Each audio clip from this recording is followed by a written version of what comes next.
کو دوستو، یہ کام خوبیوں کا لین دین ہے۔ آپ صلی اللہ علیہ وسلم نے ارشاد فرمایا کہ رحمان کے داہنی جانب اور اللہ کے دونوں ہاتھ داہنے ہی کچھ ایسے لوگ ہوں گے جو نہ انبیاء ہوں گے نہ شہداء ہوں گے، ان کے چہروں پر اتنا نور ہوگا جو دیکھنے والوں کی نگاہوں کو چکا چوند کر دے، اور اللہ کی طرف سے انہیں جو مرتبہ اور مقام ملا ہوا ہوگا تو اس مرتبے اور مقام کو دیکھ کر کے انبیاء اور شہداء بھی خوش ہو رہے ہیں۔ صحابہ رضی اللہ عنہ نے پوچھا کہ یا رسول اللہ وہ کون لوگ ہوں گے؟ آپ صلی اللہ علیہ وسلم نے ارشاد فرمایا یہ وہ لوگ ہوں گے جو مختلف خاندانوں سے آ کر اللہ کی اطاعت پر جمع ہو گئے ہوں اور اچھی اچھی باتوں کو ایسے چن چن کے بیان کرتے ہیں جیسے کھجوروں کے کھانے والا اچھی اچھی کھجوریں چھانٹ چھانٹ کے کھاتا۔ تو آدمی کہیں بھی بیٹھے اس کی زبان سے جو بھی بات نکلے تو یہ ایسے بات کرے کہ جیسے کھجوریں کھانے والا اچھی اچھی کھجوریں چھانٹ چھانٹ کے کھاتا ہے۔ یہ خوبی آدمی میں آئے گی کہاں؟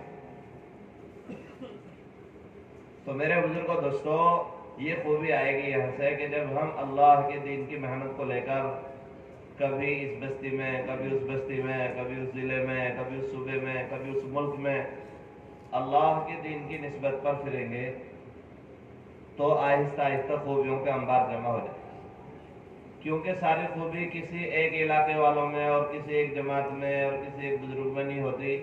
کسی میں اللہ نے کچھ خوبیاں رکھی ہیں، کسی میں کچھ خوبیاں رکھی، تو ایک دوسرے کی خوبیاں ایک دوسرے میں منتقل ہو جائے۔ جماعت میں جتنے ساتھی نکلے ہیں الگ الگ خوبیوں کے مالک ہیں، تو ایک دوسرے کی خوبیاں ایک دوسرے میں منتقل ہو جائے۔ جماعت کی خوبیاں بستی والوں میں منتقل ہو جائیں، بستی والوں کی خوبیاں جماعت والوں میں آ جائیں، یہ کام۔ حضرت مولانا الیاس صاحب رحمۃ اللہ علیہ فرماتے تھے کہ ہمارا یہ کام خوبیوں کا لین دین، ہمارا یہ کام خوبیوں کا لین دین۔ تو جب پورے عالم کی نیت سے مختلف جگہوں پہ پھرتے رہیں گے تو انشاءاللہ خوبیاں اکٹھی ہوں گی، تو کریں گے ایسے انشاءاللہ۔ میرے بزرگوں دوستو، اللہ کے راستے میں نکلا جاتا ہے ایمان سیکھنے کے لیے، اللہ کے راستے میں نکلا جاتا ہے علم سیکھنے کے لیے، اور اللہ کے راستے میں نکلا جاتا ہے دعوت الی اللہ کے لیے۔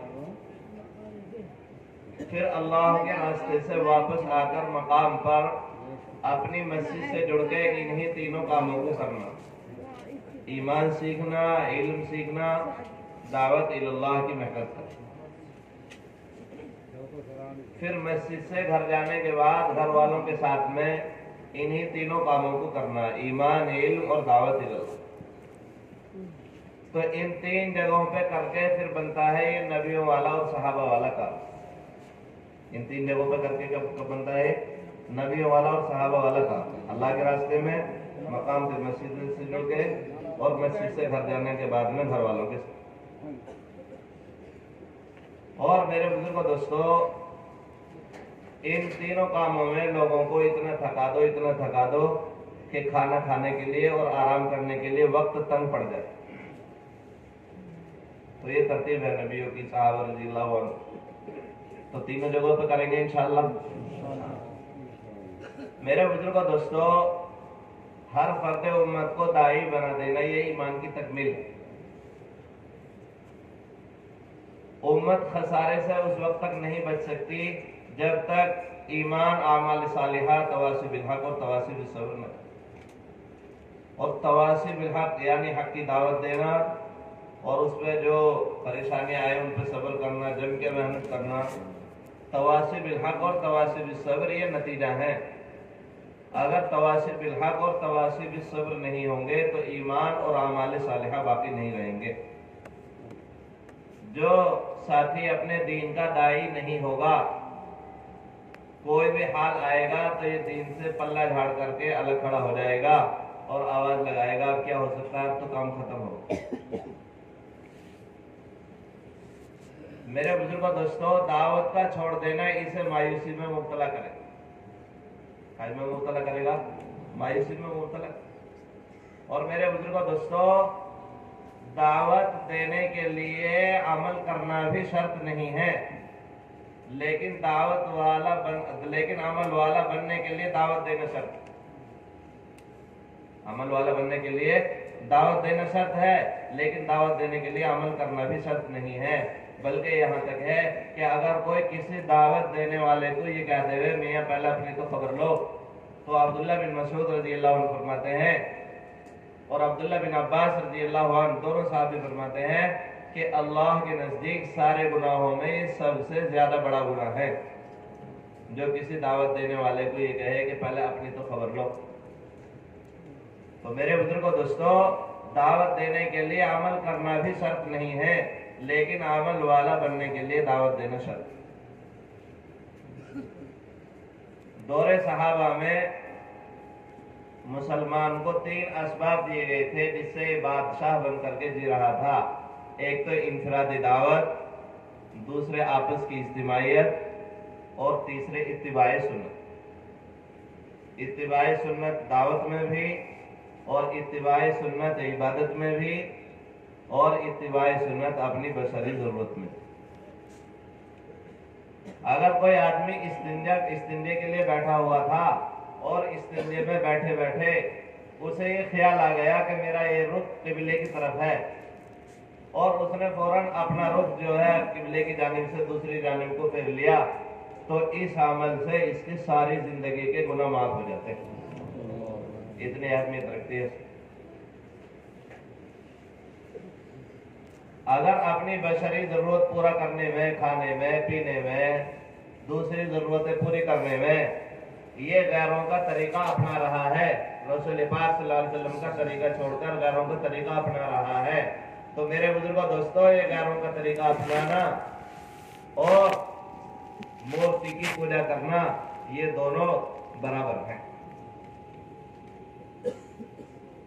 میرے بزرگوں دوستوں،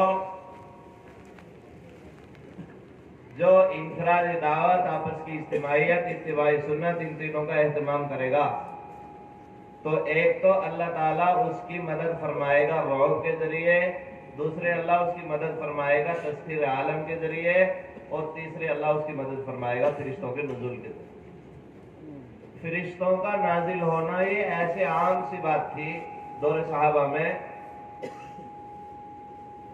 کہ میرے بزرگوں دوستوں، یہ کوئی ان کے نزدیک زیادہ بڑا کام نہیں. اور آج آدمی فرشتوں کے نزول کو سنے تو تعجب کرتا.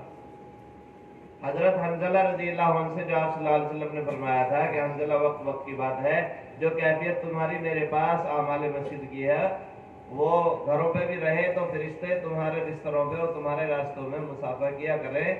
تو اس حدیث کا مطلب عام طور پہ لوگ سمجھتے ہیں کہ ہر وقت آدمی کی ایک سی کیفیت نہیں رہ سکتی، حالانکہ یہ مطلب نہیں ہے حدیث پاک کا. حدیث پاک کا مطلب یہ ہے کہ حنظلہ، جو کیفیت تمہاری اعمال مسجد کی میرے پاس مسجد میں ہے، اسی اعمال کے ماحول کو تم گھروں پہ بھی قائم کر دو تو فرشتے تمہارے بستروں پہ اور تمہارے راستوں میں تم سے مصافحہ کیا کریں. یہ مطلب ہے حدیث پاک. تو کریں گے گھروں پہ بھی وہی اعمال قائم انشاءاللہ. میرے بزرگوں دوستوں، سب سے پہلی بنیادی چیز جو ہے میرے بزرگوں، ہمارے علماء کرام یہ امت کا بہت قیمتی سرمایہ. علماء کی زیارت کو حضرت مولانا یوسف صاحب رحمۃ اللہ علیہ فرماتے تھے کہ علماء کی زیارت کو عبادت یقین کیا کرو. جس کے دل میں علم کی عظمت ہوگی تو اس کے دل میں علماء کی عظمت ہو، اور جس کے دل میں علماء کی عظمت نہ ہو تو ایسے شخص کے دل میں علم کی بھی کوئی عظمت. تو ان کی عظمت کے ساتھ میں ان کی زیارت کو عبادت یقین کر کے ان کے پاس میں جایا کرو. جایا کریں گے نا انشاءاللہ. اس کے ساتھ ساتھ میرے بزرگوں دوستوں، ہر ساتھی یہ طے کر لے کہ ہمارے جتنے علماء ہیں ان کا ہمیں سال لگوانا ہی لگوانا ہے انشاءاللہ. تو انشاءاللہ. اور میرے بزرگوں دوستوں،